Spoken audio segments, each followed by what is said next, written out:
following is a Just Green production brought to you by the Lively News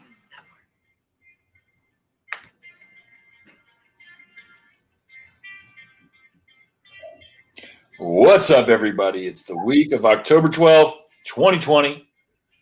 This is Might Be Sports. My name is Taylor Cooper. With me, as always, Kevin Reevy. What is going on, Reevy? Cheers. Cheers. What's up, CJ? How's it going? All right. Doing good here. It's Might Be Sports.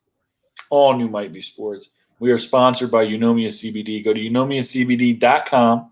Use promo code MBN. Get 20% off, free shipping, and free stuff. Go back and listen to Might Be News. We had April and Michael Dunn on here from Eunomia, and they talk about a lot of the things that it does and how great it is. And I'm telling you right now, it's a miracle. The stuff is fantastic. I urge you to go out there, and if you've never tried CBD before, this is the perfect CBD to try because it is the best that I've tried. It's fantastic. And also, you'd be doing us a favor. You'd be doing Eunomia a favor. It's really, really good stuff. Also, make sure that you go to nbnnetwork.com. It's never been easier for you to find your new favorite podcast. We have a ton of stuff on the website. It's looking a lot different. It's looking better than ever. Looking better than ever. So clean. We got some new merch on there. We got the 10 out of 10 Instant Classic hoodie just in time for hoodie season. We also have the Dumb Fucks hoodie. Go to nbnnetwork.com. Check out the merch. Also, you can sign up for Patreon. You can do it through the website, but if you don't want to go to the website, go to patreon.com/nbnnetwork and sign up. $5 a month, and you get exclusive stuff. We got an exclusive episode coming out this week, exclusive episodes every week, and monthly giveaways, things of that nature. We're going to have some fun with Patreon. On to sports. CJ, I know that your time with us tonight is limited. You have very important things to do. Very important. Well, I have a very important question. Do it. Do the hoodies have a mask? Do the hoodies have a mask? This hoodie does. That hoodie has a mask? Yeah. My God. The world we live in nowadays. What do you – all right, I have two questions for you in regards to this hoodie. A, where did you get it? And B, what are you going to do with it after this? Amazon, and I typed in hoodie with a mask. That looks like it comes in handy. I mean, it doesn't need to be asked anymore. Where did you get it? You got it from Amazon. If you didn't get it from Amazon, you can get it from Amazon. That's true. That's true.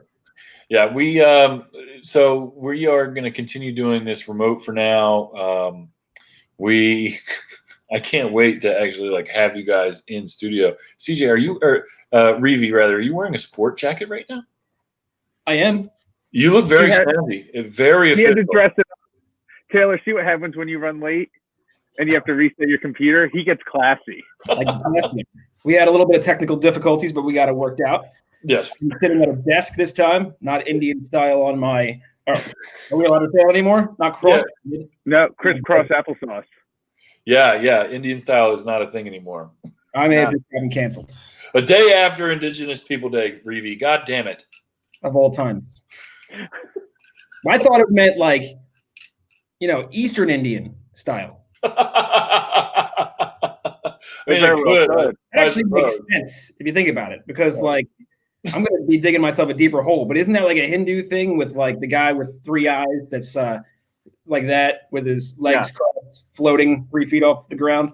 I don't know. I don't think he crosses his legs. I think he stacks them. Is that what it is? You know what? Because I don't know and I refuse to comment. So it doesn't matter. You're here. You're on the sinking ship with us. I guess. Hey guys, don't smash that like button if you want more content like this. So there's a new NBA champion. We discussed last week on the premiere that we thought that the NBA finals were going to be coming to an end pretty quickly, and we were all proven right by that.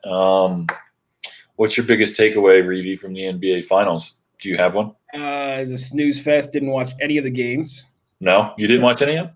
I followed them. I didn't watch any of it. I stopped watching the NBA after the Sixers were out.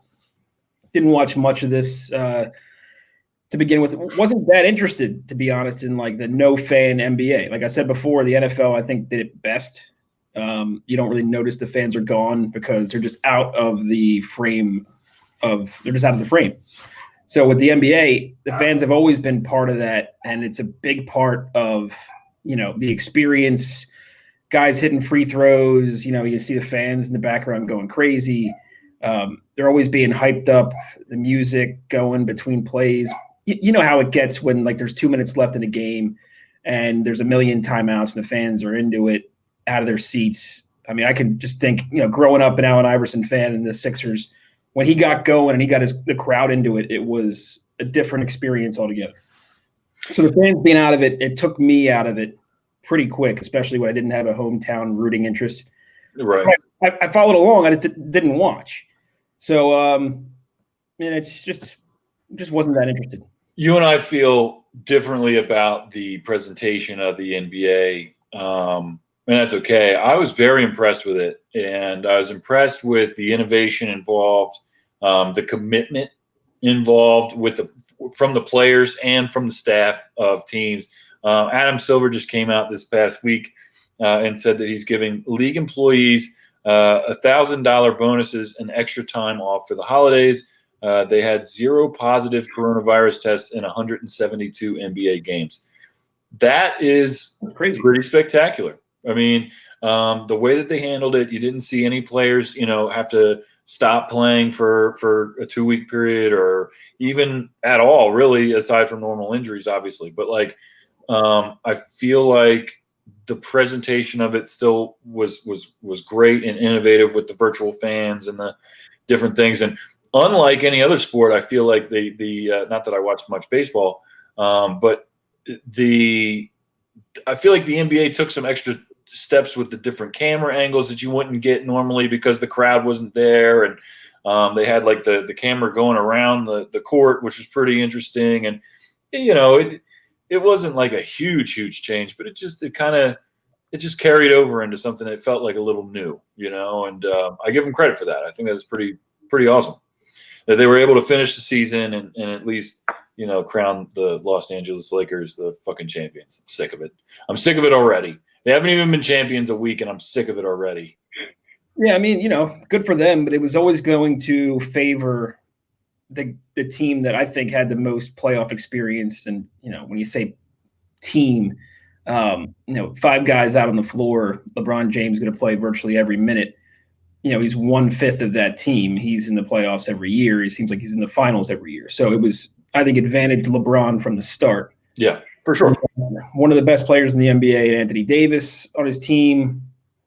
So the odds are just stacked in his favor. And, I don't know. I mean, it rubs me the wrong way, the way the NBA does business. And it's just, you literally have to rely on ping pong balls. And I think if we're probably going to touch on this, but just real quick, to borrow from the Dak Prescott situation, getting hurt, playing on a franchise tag, I think the NBA could use a franchise tag. And for all the talk about how, you put yourself at risk with these things, I don't know. I mean, is it the worst thing in the world to ask players to, play for their contract? You sign a guy like this. The Sixers right now are screwed. They signed a few guys to long-term contracts that are looking like it's not going to work out too well. And all you need is just one guy you sign to a max contract who decides, he's just not going to push it as hard because he already cashed in. You're done. Yeah. So if you have the franchise tag kind of flexibility, you got a situation where Giannis, he's gone after next year. He's not going to be playing for Milwaukee anymore. So what is it but just a 5-year, you got lucky with Milwaukee, you got Giannis, and now you're back to square one? Like, is that all it is? You have to keep relying on these 5-year periods. And then even if you win a championship, like look at Toronto's situation, they won, but now they really are going to have to start all over. Right. Sooner rather than later. So I think that pushes fans away. And the NBA knows this. And that's why we talked about this before. They want to push fans of players, not fans of teams, because they know that the team structure is weak. The player structure is strong. They can just, if you follow the players, who cares what teams they play on? But it just gets tired when, the same teams seem to be winning every year. Every once in a while, there's an outlier like Toronto, but literally that was 1 year. Like he's Right. there 1 year and gone. When it comes to what's his name, who's that guy? Who am I thinking of with Toronto last year? Danny Green? No. Kawhi? Yeah, Kawhi Leonard. So literally they're 1 year.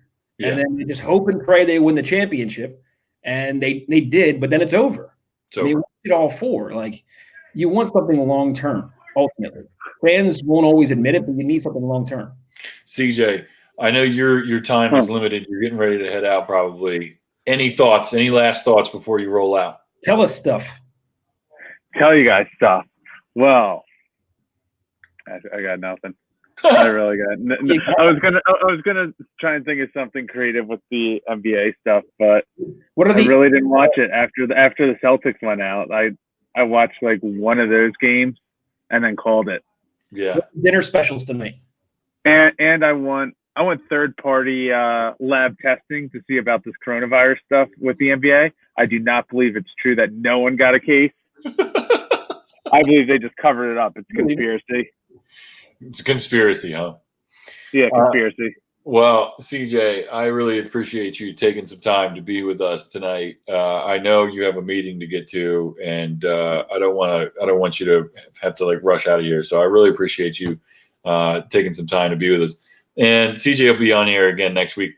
Soon, hopefully next week, I'm going to have microphones for everybody. Everybody at the network, since we're doing this remote, we're getting microphones for everybody to use at home. So when people are home and can, stream into this or whatever, hopefully it'll just kind of clean up some of the sound and technical difficulties that we've been having. We recorded tunes last night, and oh my God, it was a mess. It was a mess.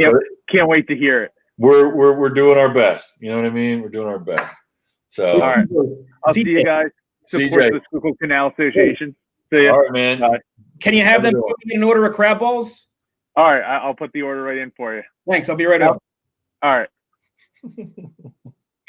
Bye, CJ. So you already touched on one of the next things that go ahead. High five. It's just us. Oh. Come on. Yeah. I went the whole wrong way. It's a little weird. Motherfuckers.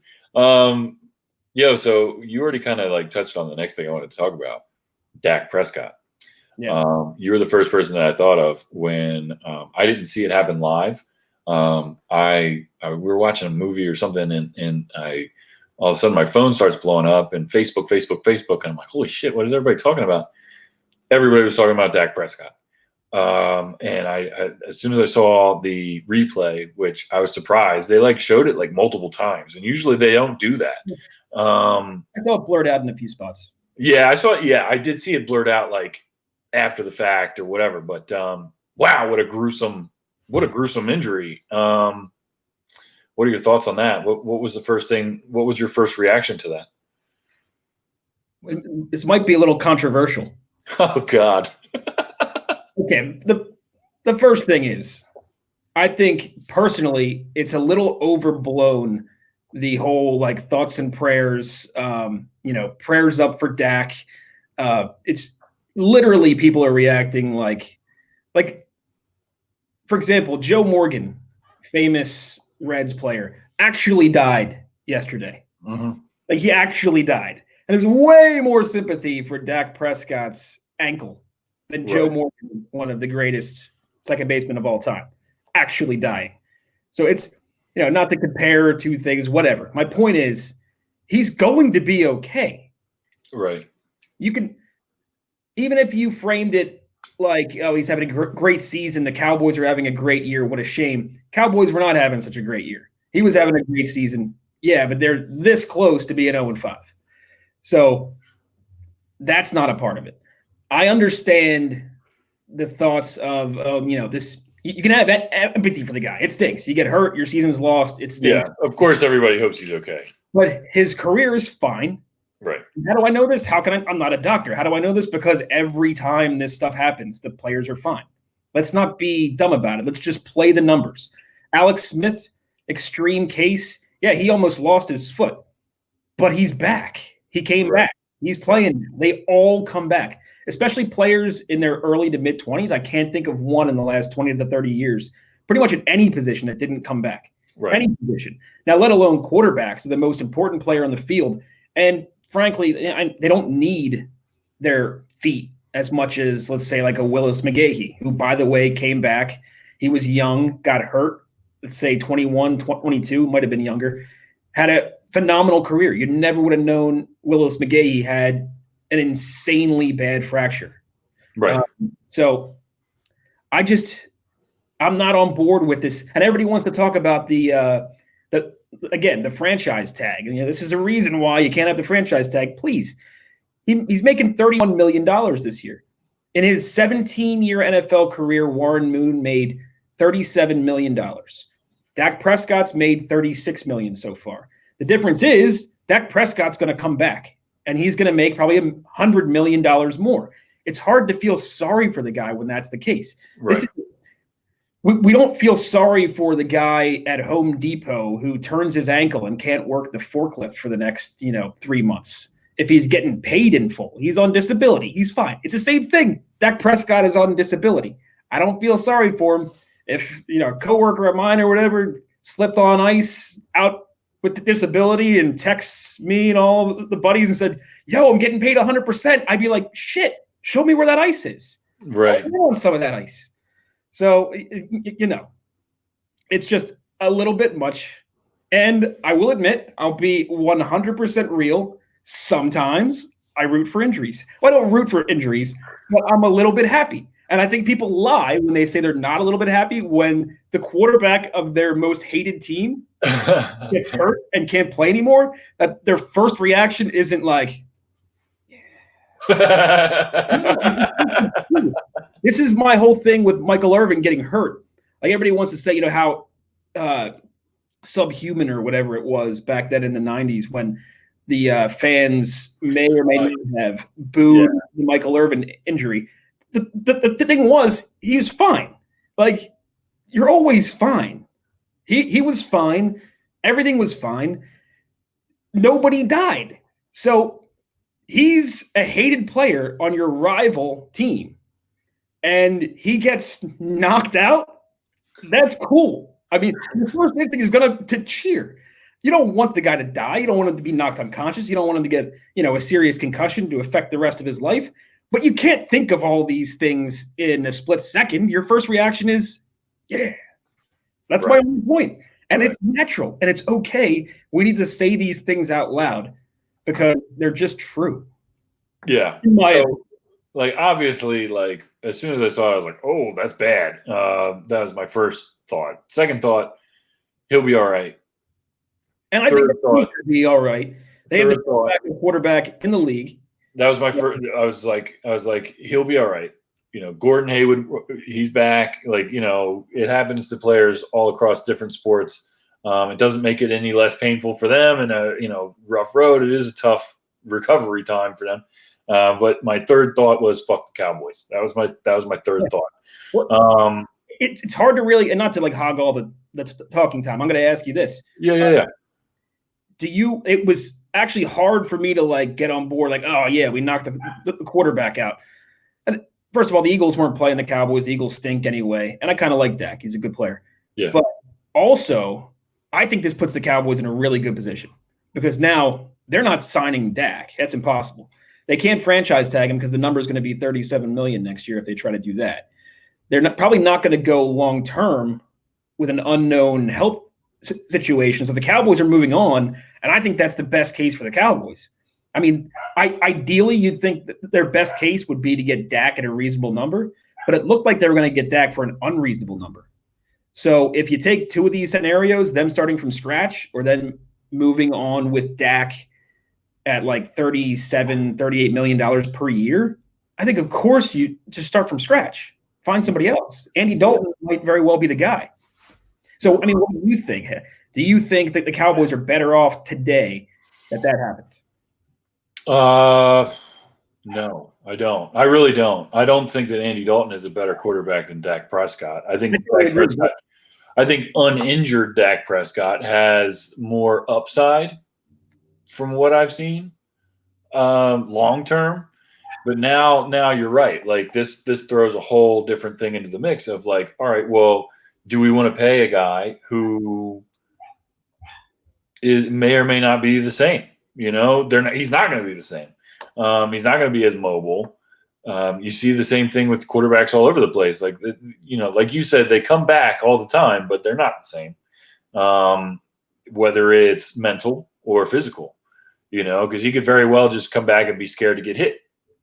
Yeah, I think this was a freak thing. Like nobody aimed for his ankle, right? Like this was just a normal football play where he's running and got for a gain of yardage, and it looked like he just kind of just twisted his ankle and somebody kind of landed on it. I couldn't really tell exactly if there was an actual impact from someone to that area or if he just got caught up on the field and his ankle just flipped around. I couldn't really figure that part out. So, but like I'm saying though, people come back all the time and they're just kind of hesitant, not 100%, not what they used to be. So I don't know what's going to happen to Dak. I don't know what's going to happen to the Cowboys. I know that this has been a talking point for more than a season as far as what were they going to do with Dak. Oh my God, I can't believe they gave him the franchise. Pay Dak. You see it all over the place. And, quite frankly, I don't really give a shit. I hope that they do the worst thing for their franchise, which I suppose by me saying what I just said, I would say, yeah, go ahead and sign Andy Dalton. Go ahead and sign the guy. He's not good. He's never been good. He's never been above average, I should say that. He's an NFL quarterback, and he's not bad, but he's never been great. Well, it's like this. I mean, week one, the question I was asking everyone was, where do you think Aaron Rodgers is going to be playing next year? And, I kind of thought one of those possibilities was Dallas. But now you don't know with Green Bay in the situation they're in right now and Rodgers playing lights out, maybe he's got more time there. But do you think he would go to Dallas with that coach? Didn't they not get along? That's what I was wondering. Yeah. And I'm not sure. I'm not sure how that works when Mike McCarthy's going to be on the hot seat. And Aaron Rodgers is looking for one more place to go. He's going to be looking to go somewhere where there's talent. This is assuming Aaron Rodgers is let go. I'm not sure if he's still going to be under contract. Again, you got the franchise tag kind of situation where they could keep him around in Green Bay. But I just felt like, they have Jordan Love. Is it going to be an Aaron Rodgers, Brett Favre situation? Are they just going to keep Jordan Love on the bench year after year after year, or do they just move on next year? What if it's a Brett Favre situation in another direction where Aaron Rodgers goes and plays for Minnesota?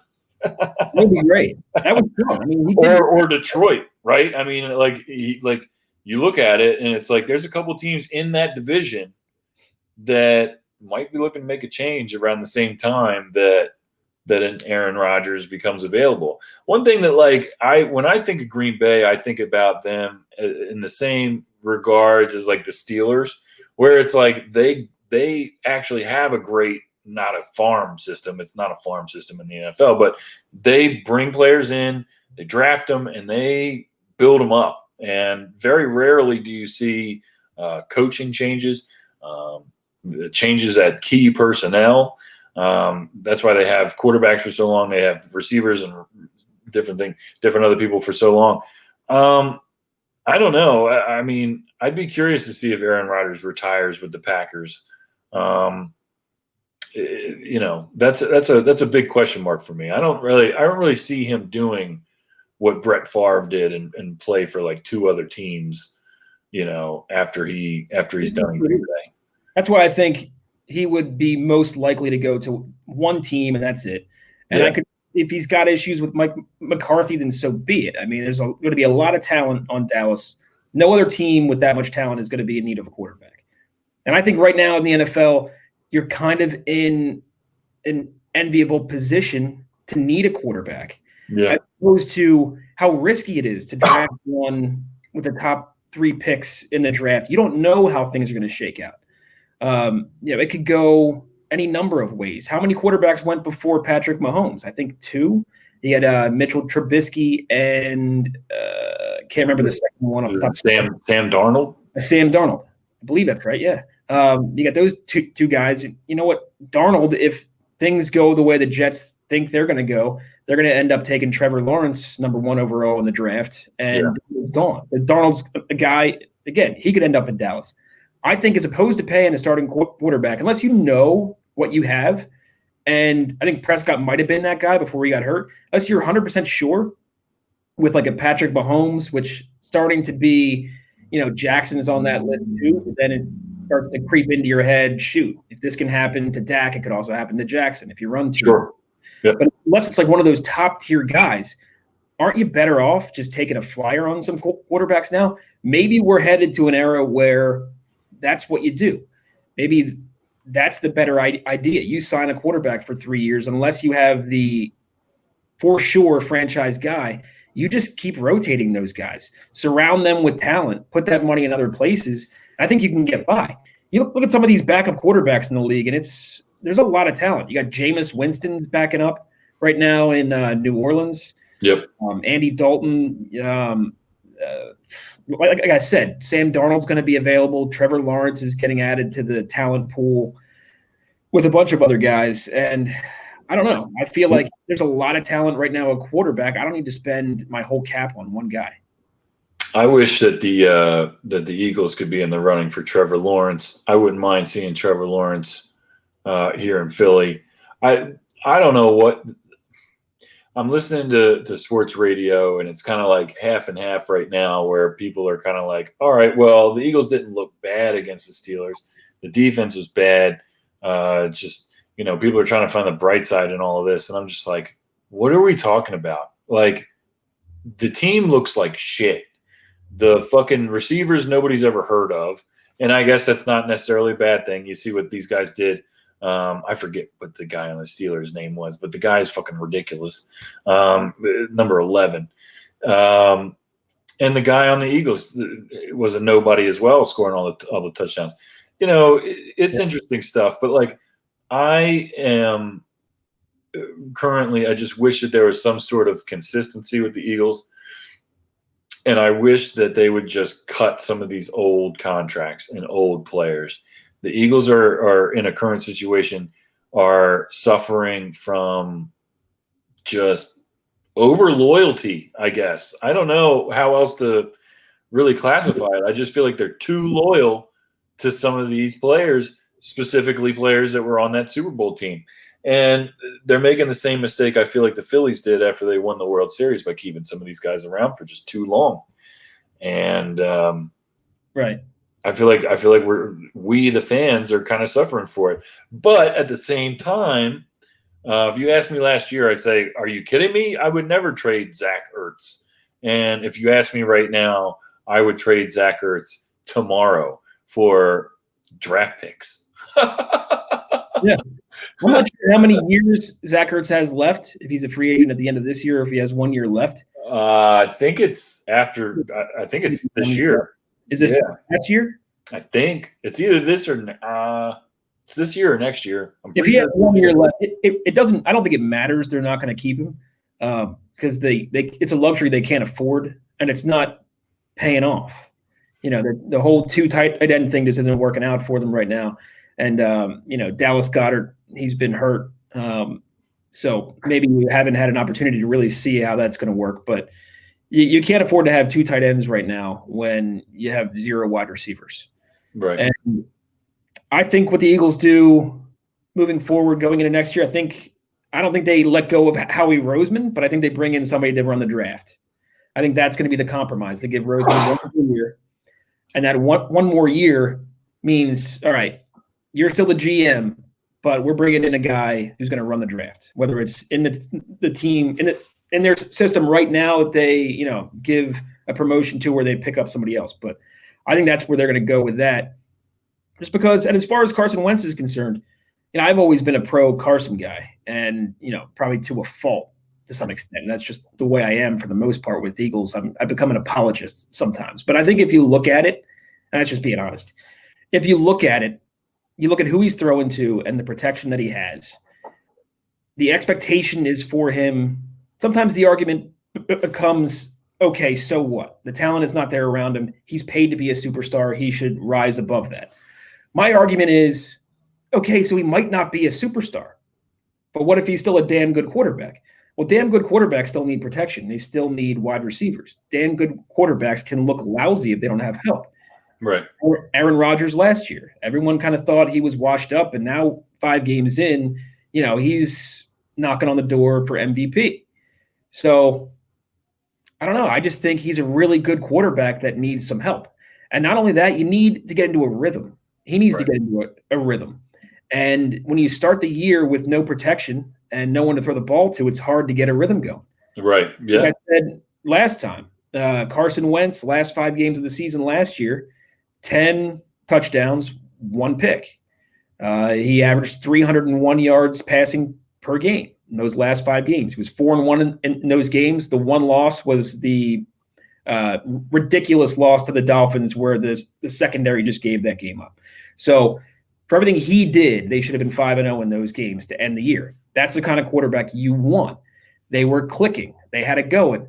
And by the way, he also had no one to throw to, but at least he had the protection and he had time to build something with those guys. Right now, it's a brand new squad in there, brand new offensive linemen that he hasn't really worked with too much. And again, the wide receivers stink and they're new. He's just starting from scratch too often. I think he's a really good quarterback. He needs a little bit more consistency around him. It's okay if he's not great, if he's not one of the top 5 quarterbacks in the league. I don't think he has to be. So you're right. I don't think he has to be, but I feel like it's important to note that the lower he goes or further away he goes from being an elite quarterback, the more help he needs, right? Because that's just logic that like if he's not as good as we all think he is, or if he's not as good as we all want him to be, then we need somebody to pick up that slack, whether it's a receiver like an OBJ in his prime, or whether that's a running back. Miles Sanders looks great. So far, so good anyway. You got to wonder, where were they on DeAndre Hopkins when he went to Arizona? Right. There's the guys, AJ Green. Again, talk about luxuries that teams can afford. Do the Bengals really need an AJ Green right now? They want to give their young quarterback the best shot. Right. But are we sure AJ Green couldn't have been gotten before the season started? We didn't even know. He's not having that great a year, but he's healthy. He's on the field. I mean, are you telling me the Eagles couldn't use a guy like that? And You know what? If it cost Miles Sanders to get a guy like DeAndre Hopkins, maybe that's a deal they should have made. Right. What's the just to dip away from the Eagles a little bit, or not? But let me ask you a question about the NFL. What is the most surprising thing to you so far this season? Like, is it a team? Like, whether it's a team, a player? What to you stands out so far this season? Good question. The first thing that comes to mind, that jumps to my mind, maybe because it's just the top of my mind because the game was last night, but Herbert from the Chargers. I didn't expect, again, talking about young quarterbacks getting drafted high, like it can be it can be a crapshoot. And he was the second guy taken. So, it wasn't exactly, a quarterback heavy draft like when Patrick Mahomes and Trubisky and all those guys went a few years ago. Right. Herbert's a little surprising. He's having a great year. They didn't end up pulling that game out last night, but I think he makes the Chargers viable. That was one of the picks I had going into the games this weekend. I liked for upsets the Eagles, the Raiders, and the Chargers. Not to pat myself on the back, but those were all wins. But I didn't think it was that kind of crazy to pick those teams. I think the lines are a little out of whack, but I thought the Chargers was the easiest one to pick. You got one quarterback going one way, the other going the other way. And all you had to do was just have a little bit of faith that what Herbert's done so far is kind of the real deal. And I think we've kind of seen enough. He's got all the talent. He can make all the throws. He's an athlete, really good quarterback. So I think he's probably the most surprising. I like what the Browns are doing, but I still think they're a little bit of I don't know how real they are. Baker Mayfield, I'm still not convinced. So I don't know if what they're doing is for real. But they're doing good things. I think they only have maybe one loss in the season. Not too sure on that. But yeah, I mean, what do you think? I would say so far, I'm very surprised, and we touched on it last week, how bad the NFC East is. I'm very surprised by that. I mean, it's usually like one or two teams, but like the whole division is just trash. Not surprising with the Redskins and Giants, but the Cowboys, I think, are the most surprising to me. Yeah, I'm surprised. I mean, I was blown away by the Saquon Barkley injury. That's a big deal. As far as like breakout like performance, I saw some Kyler Murray highlights the other day, and he looks like he's having a good season. I didn't like dig into his stats at all, really, but like he looks good. Last season, I wasn't really too sure, but he looks like he's really kind of coming into his own. The only thing I would say about that is that was kind of expected. He closed the year strong last year. He looked pretty good. He's a small guy. I always wondered about his size. The very first game I saw him play was in the rain, and it looked like he really struggled to throw that ball. And I was wondering about, hand size and being that size player in inclement weather, how you're going to do. But if he's playing in Arizona, I mean, we'll see. If the Cardinals make the playoffs at some point, he'll have to play in colder weather, and we'll see how he does then. But yeah, he showed me a lot. He's always had – it's not always about like the dual threat. You still have to be able to throw the ball unless you're Lamar Jackson, I guess. But he can do it all. He throws a very, very accurate ball. So I'm not totally surprised by them, especially, they have DeAndre Hopkins now. So Right. I'm also surprised at how bad the Atlanta Falcons are. Yeah, I think that'd be good. That was like kind of unexpected. Like they're always either like mediocre or really good. And I feel like it's been a really long time since they've been like bad, like really, really bad. So that's been kind of interesting. Well, how about this? So I was patting myself on the back for calling the 3 upsets, or at least against the spread. I will say that I had a bet with someone. It was a bet for a case of beer or something that the Jets would make the playoffs this year. Oh God. I went out. I sometimes might make that. And you're going out on a big time limb, but you look like a genius when it happens at the end of the year. I think you don't like gloat too much. You make those big bets. You don't gloat at the end of the year. You just say, I just know things, dude. But I called that so poorly. Darnold is just not nearly as good as I thought. I get caught in this is why I'm bad at fantasy football. I see big names and I go after the big names, the guys that used to be good. Yeah. I'm the guy drafting Chad Ochocinco at 38 years old and Terrell Owens with the Buffalo Bills. I see those big names, my eyes get wide. Name recognition, yeah. I mean, who's the guy? Oh, shoot. Used to play for the Cardinals, David Johnson. Yeah. I drafted David Johnson because I had a rule in fantasy football saying I don't draft you high if you have a normal dude name. Because how could you be great if your name is David Johnson? Right. What kind of rule is that? So, I don't know. I saw, Le'Veon Bell. I read all the headlines that he's coming back strong, never felt better. Yeah.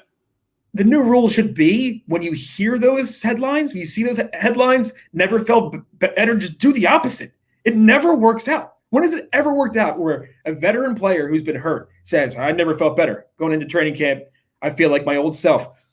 Fuck you. Not true. Yeah. You're like week 2. Get your goddamn time. So I just want to put that out there that I'm no, Nostradamus. Right. I don't know. It's been an interesting season, and I need to watch more. I haven't been watching a whole lot. It really takes. I've been all in. It really takes the wind out my sails when the Eagles are trash, and they're really trash. I'm like, I was 1,000% on board with Doug P, and I have been the entire time he's been here, but I'm like borderline out, dude. I'm borderline out. Like I don't see the same level of like creativity. I don't see the same level of gutsiness. Like, I just don't see it. I don't see any real motivation or anything. Like, I don't see a spark whatsoever. He's getting like combative with reporters after games, and I'm just kind of not feeling Doug P this year, and I'm upset by that. I'm upset by that. I could see that. Well, two things. First of all, what I see is I just noticed when you lower your hat a little bit, you look like Jason Kelsey. That's new. You got a little Jason Kelsey vibe going on. Well, that's cool.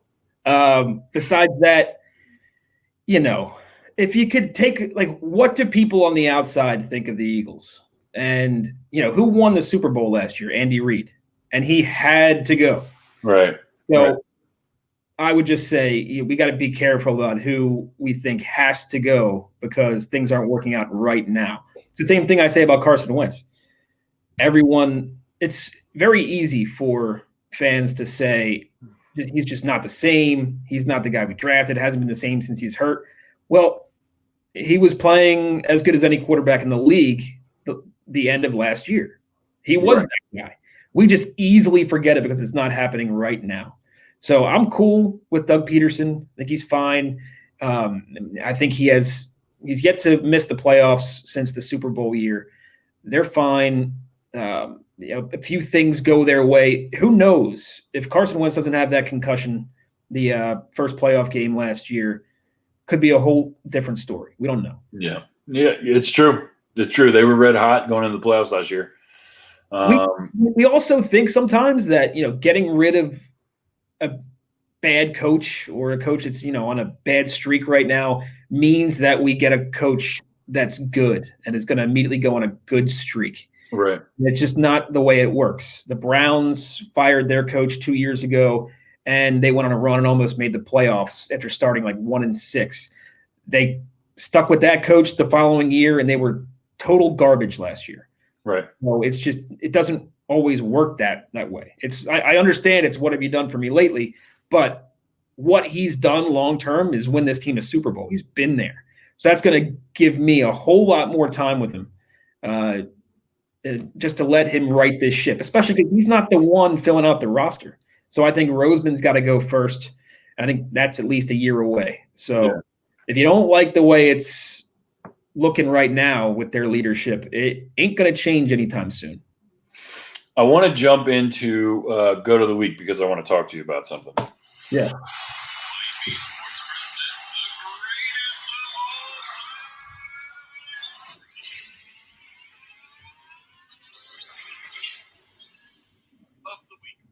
The greatest of all time of the week, brought to you by Untitled CBD. I want to talk to you about LeBron James because he's my go to the week.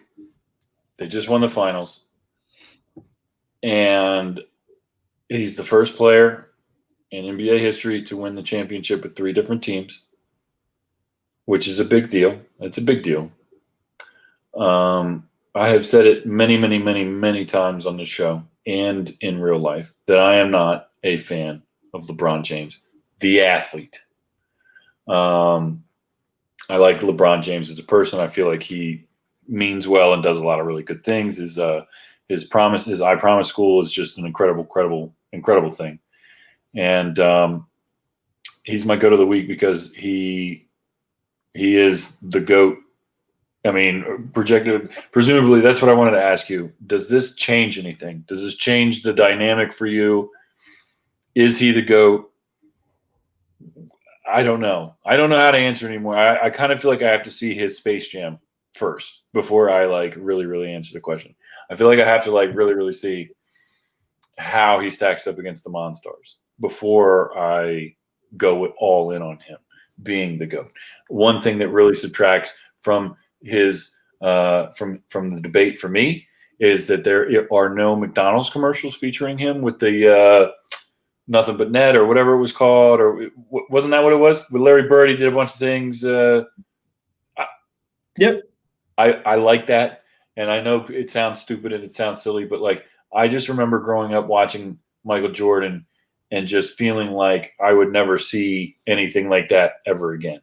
And when I watch LeBron James, I feel like I don't see anything like there's no one else like him in the league right now. But I don't feel like that same feeling that I had when I watched Michael Jordan play. And I don't know what the difference is. I don't know if it's that I fucking can't stand to see LeBron James like cry to the refs. Maybe that just like turns me all the way off. Maybe it was the decision and how publicly he did that, and how, you know, everybody just made a huge deal about it. I don't know. I don't know if he's the greatest of all time. I can't really bring myself to be there yet, I guess, but he is getting closer, and I don't like it. I don't like that I feel this way. First of all, I don't even like being a hater like this, but it's just a thing that happened. I feel the way I feel about LeBron James. But what do you think? Do you think he's the GOAT? Does this change things for you? Yeah, well, first of all, let me just say, since you brought it up, I Promise sounds like the perfect name for like a sunglass store. Like one pair of shades, and every pair you buy, we plant a tree in Coatesville. Like, I promise. Yeah. So to get the important stuff out of the way right off the bat. Right. Yeah, it would be inappropriate for me to pick anybody else for GOAT of the week except LeBron James, because he might be the GOAT the GOAT of the greatest of all time. Yeah, the GOAT the GOAT of the greatest of all time. So it is what it is, and that's a stupid thing to say. But anyway, it's because I'm running out of excuses to say why he sucks, but he sucks. Right. Right. I feel the same way. I'm running out of ways to justify my. I'm gonna say it again. I'm gonna stick to it. Last time I'll say it. I don't like the system that he's taking advantage of. It's the system.